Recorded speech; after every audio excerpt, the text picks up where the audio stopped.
What's up everyone, this is ShoryuGame welcoming you to another KOF 15 trailer analysis. The boss of the Ikari warriors joins 15's roster as expected. He was shown in the official game art among other characters, although the art clearly suggests that Heidern plays a major role in the game story. There was still the possibility that he might be only an NPC, like in 13, which would have disappointed many fans including me. Thankfully, this trailer confirmed that Heidern is back in the main roster, looking jacked as heck and stronger than ever. One thing that should be mentioned about Leona's adoptive father, he rarely participates to KOF tournaments personally. Most of the time, he sends team to do the investigation for him. These teams being composed of his direct subordinates, Ralph, Clark, Leona and Whip, or he hires freelance agents like Blue Mary, Vanessa, Seth or Ramon. And since KOF 11, even K-Dash and his team started working for him. The only times when he was in a canon game were in 94 and 95, most likely because Rugal was involved in these tournaments. Heidern did make another appearance in KOF 2001.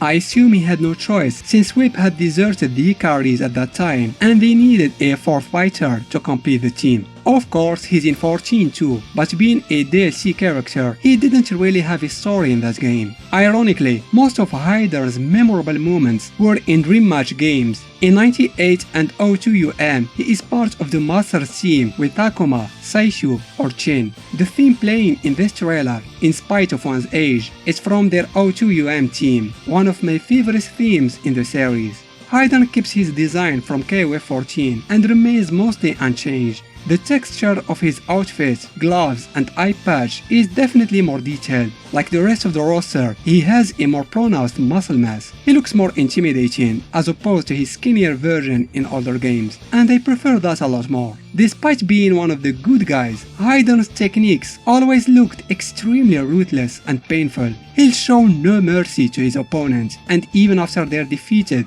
his sharp tongue will add salt to injury with humiliating win quotes.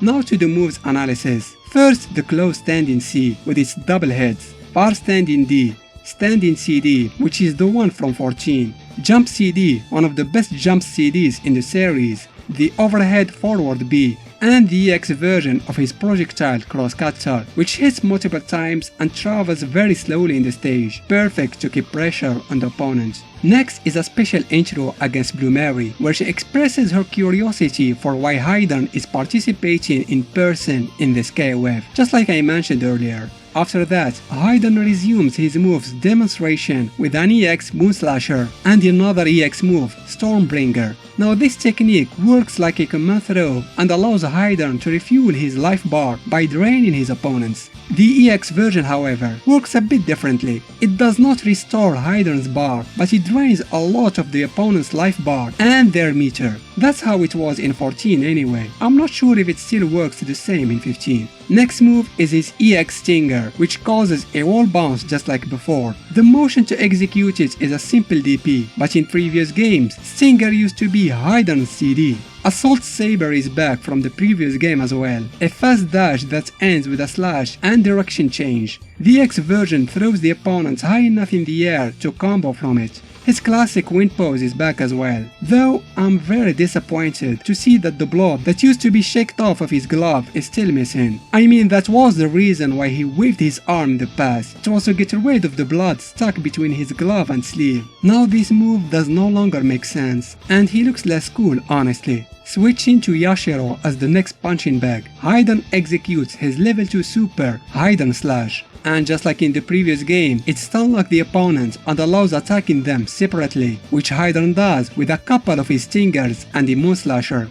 Before showing his next super, Heidern begins first with a close C, then level 2 Heidern End. Like with his wind pose, the animation of his hand at the end of the super was supposed to clean it from the blood, but it was removed here as well. Next is a basic combo with a crouch B, crouch A and the Moonslasher. I forgot to mention that Heidern is a charge character. I guess they wanted to show that holding down while pressing B and A is enough time for the Moonslasher to be charged. The following sequence starts with a crouch B, close standing A, EX Stinger leading to a wall bounce and into another regular Stinger. After that, he begins with a close C, forward B, Stinger cancelled into level 1 super Heidern End.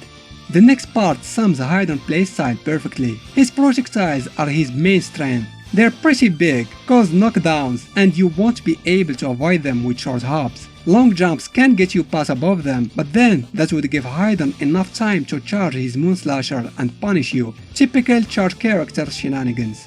The last combo begins with a raw max mode activation, EX Stinger, level 2 Heidern Slash, and Climax Super, Guy Bulk. The animation is the same from 14 and looks cool and stylish for sure, but as a reminder, this super used to restore a big chunk of Heiden's health in the past games. Unfortunately, it's no longer the case in 14 and most likely in 15 too. Personally, I wish if it acted the same as before. I'd go for practicality over style anytime. And that concludes Heiden's reveal trailer. Overall, I'm really glad he's back as a playable character and not just an NPC in the background. His involvement in KOF always means that something very serious is going on, and I can't wait to find out what it is. There is some details or lack thereof that annoyed me and I wish were there, but it is what it is. Now to the more urgent question, what team he's going to fit in? Considering that the Ikari team is already complete, I wonder who are his new teammates. In non-canon games, he was always with other senior characters, so it's not really something new that he's not with the Ikari team. If I have to make a guess, then I'd say he's with K- this time. After all, the latter is no longer a fugitive and worked for him many times in the past. As for their third partner, my guess goes to Whip. As K-Dash's sister and Heiden's direct subordinate, she's the perfect bridge to gather the two to work with each other. She fits exactly right in that team. But that would also mean that Kula is gonna be absent in 15, and that is a huge bummer, because I love Kula. Her playstyle is so much fun. While there is the possibility that Heidern is a single entry and K-Dash's team is gonna be the same as before. Although, something tells me that this single entry spot is reserved for Dolores, the second new character in 15. I bet she's going to be some kind of sub-boss. She just has the same aura that Chizuru had in 96. What do you think about all that? I'd like to know your speculations about the future team compositions. That's it for now, I hope that was somewhat informative. As always, don't forget to give this video a thumbs up if you liked it, and consider subscribing to the channel. Thanks for watching.